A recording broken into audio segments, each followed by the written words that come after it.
Hi, welcome to Gays Planet, the podcast where two boyfriends kiki and critique about all things K-pop. I'm Miles Ziki. I'm Andiki.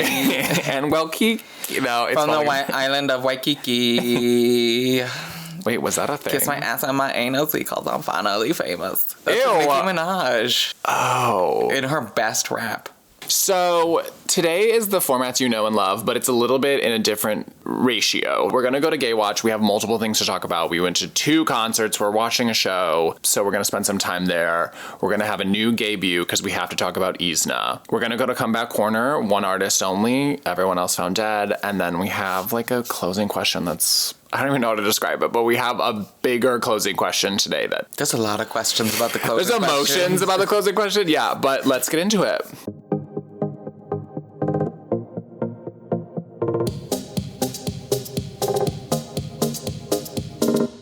Okay, Gay Watch. We saw 2 concerts at the same venue, which was amazing. In Chicago, we saw Billlie at the Copernicus Center in Chicago, which normally will show you like a Polish rock band. And then we saw 50/50 like mere weeks later at the same venue. We kind of want to contrast them because TLDR, we loved 50/50 and... Just like a breath of fresh air in your life. But Billlie was like... disappointing. They had mic issues. You couldn't hear them super well. Girls kept running off stage to fix the microphone. Like from the start of the concert, this was happening. From start to finish, from head to toe.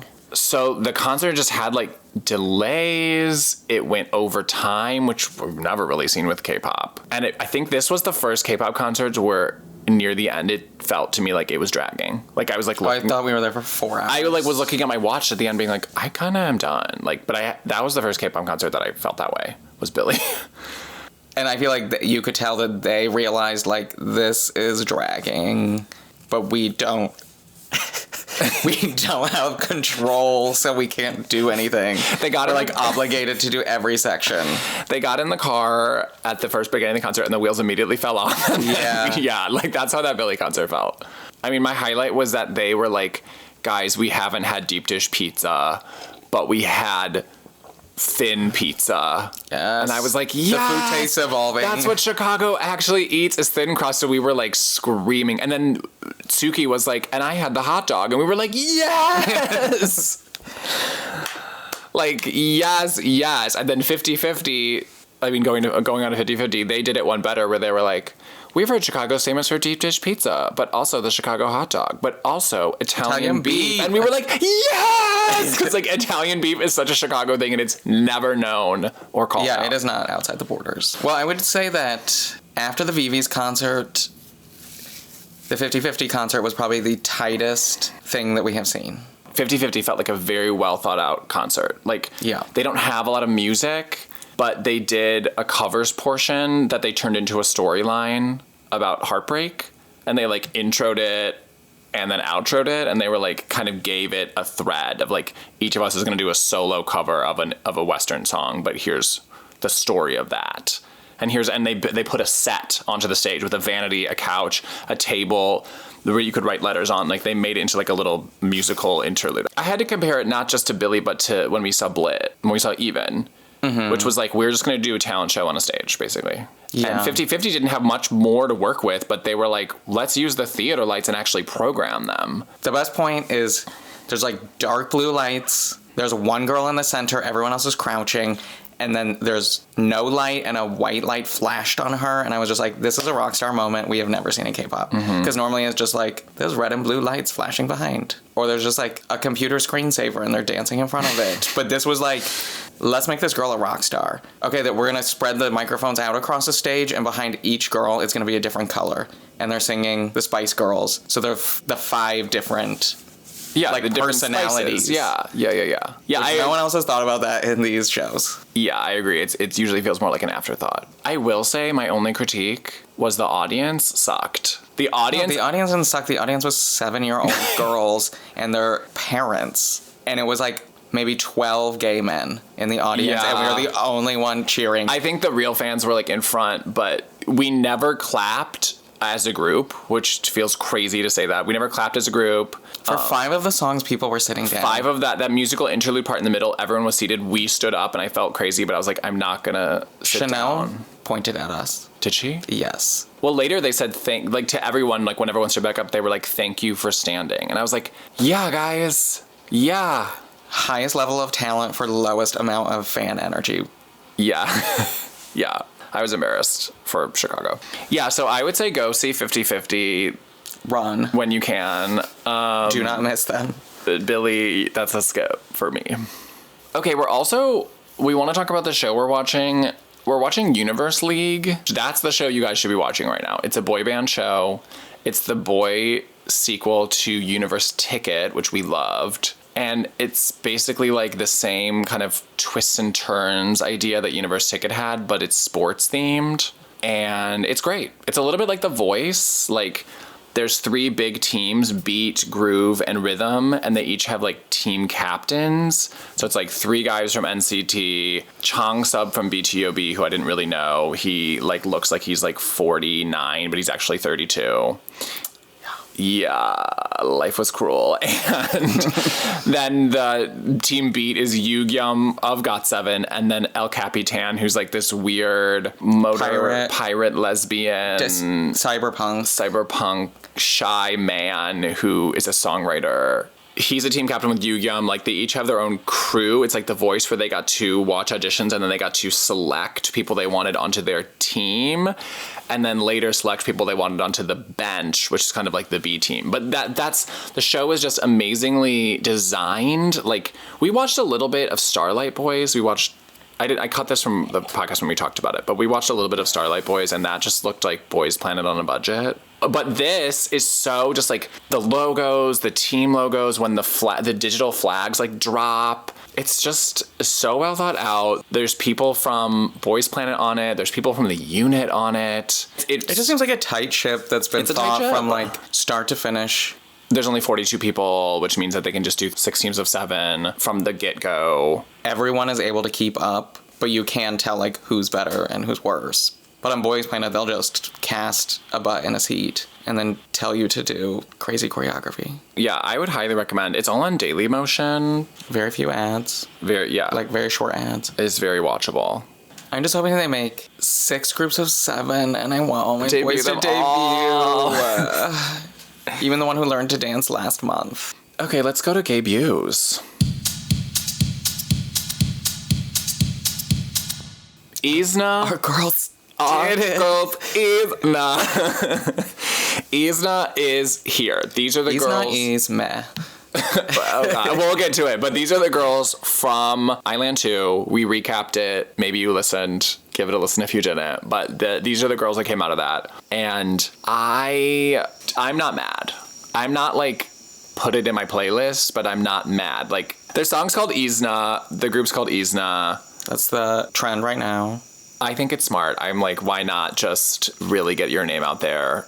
Especially because their name is their brand. Like, their name means it's me, so they might as well do a song about it's me. Remember when we talked about Eunice's second song and you were like, this is smart to say, why don't you know me? Mm-hmm. This is like similar where they're like, who's that girl? It's me. It's me. Yeah. I think that makes sense as an introduction. I think what I was hoping for was more on the line of like, I Will Always Love You. Oh, the songs on the show. Fake It. Are incredible. Final Love Song. Like, we were hoping that this would have like VVN's fingers all over it, and I'm hoping it still will. Okay, let me cut in the song.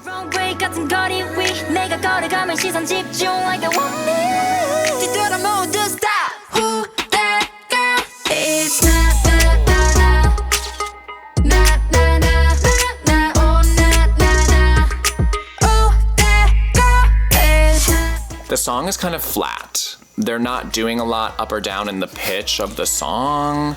So Katy Perry has a writing credit on it. Well, but Katy Perry's was at least like her like, you make me was propulsive. Like, it had energy behind it. This is like very like, I'm tired of running, let's walk for a minute. I don't know. I think it feels very like Dance Crew. It feels like it's made to be in these dark, purple lit dance cover rooms. Because it has like that big bass to it. That's true. But I think melodically it feels very flat to me. And it's not bad. Like, I think that the song is very catchy. Like, it was stuck in my head even when even when I listened to the preview before it had come out. I kept being like, na na na na, who that girl? It is really catchy, but I think it just needs more song. Mm-hmm. It needs 30% that could have been like the post-chorus, and it needed like a true chorus. The song could have saved itself because the bridge builds up to like a kind of a higher note.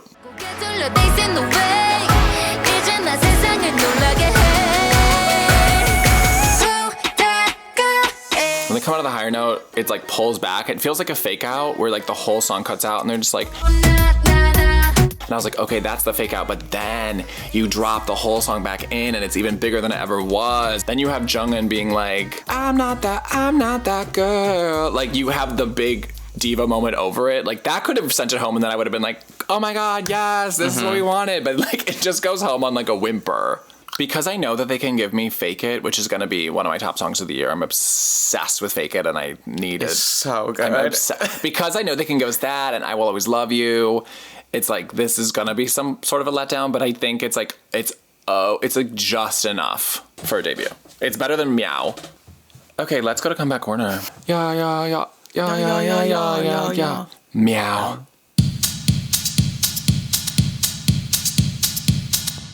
We only have one song in the corner this week, and that is Strategy by Twice featuring Megan Thee Stallion. I'm gonna cut it in immediately.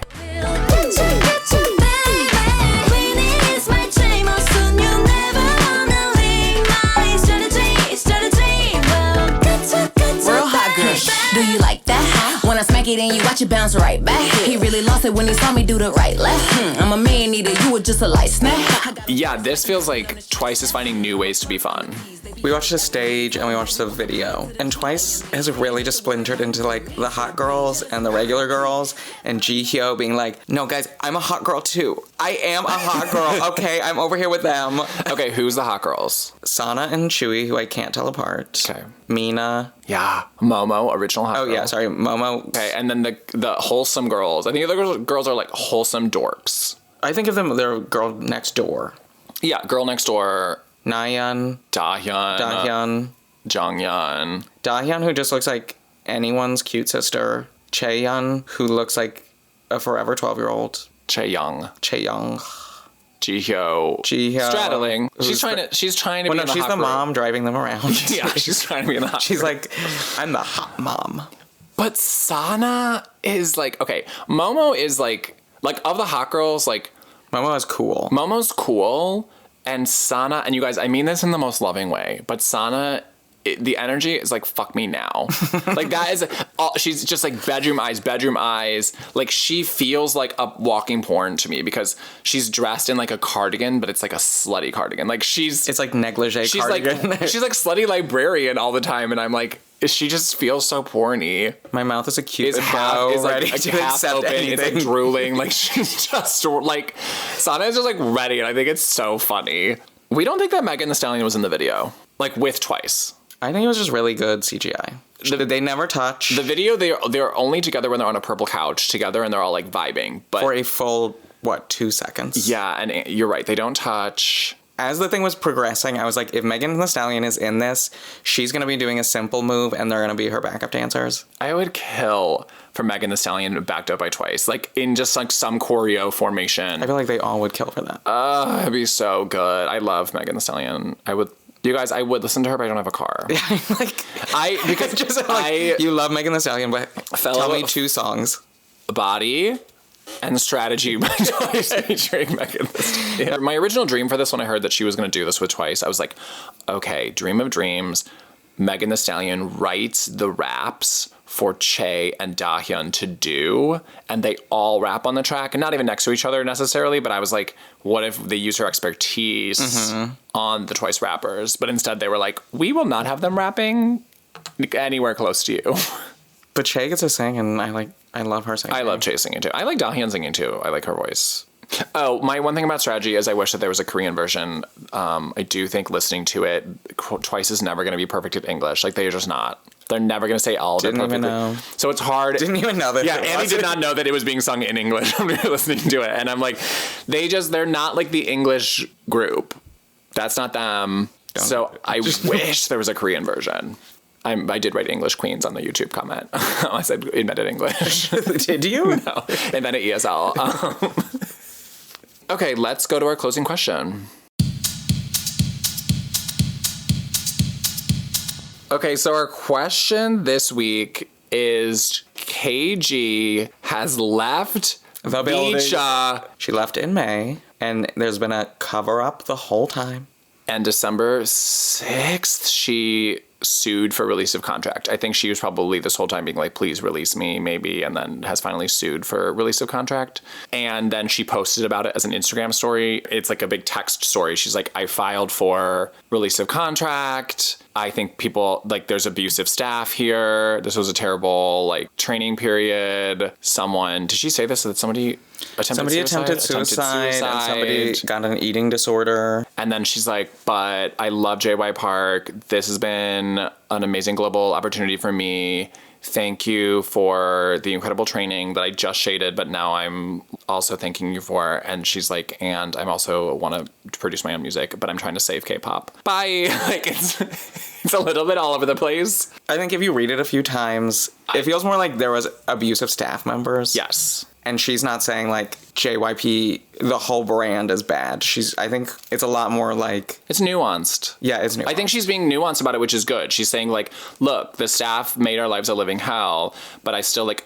I like JYP as a man, like, as a mentor, and we had a lot of amazing opportunities with the company, but there's some staff members that are, like, horrible, and I'm not going to do this anymore. So, but it's a weird thing where she's like, I'm leaving, but all the best to VCHA. Like, she's at once, like, tarnishing VCHA's brand and reputation, but I think still trying to be like, and she's like, I want to prevent further, like, trainee abuse shit in K-pop, but also good luck girls who still want to be in VCHA, but I don't really know that I don't think she can have it both ways at all. Like, I think VCHA's brand is, like, irreparably hurt from this. And, like, I think if she wanted, she could have just completely stayed silent, and then they could have, done a whole thing about her leaving for her studies.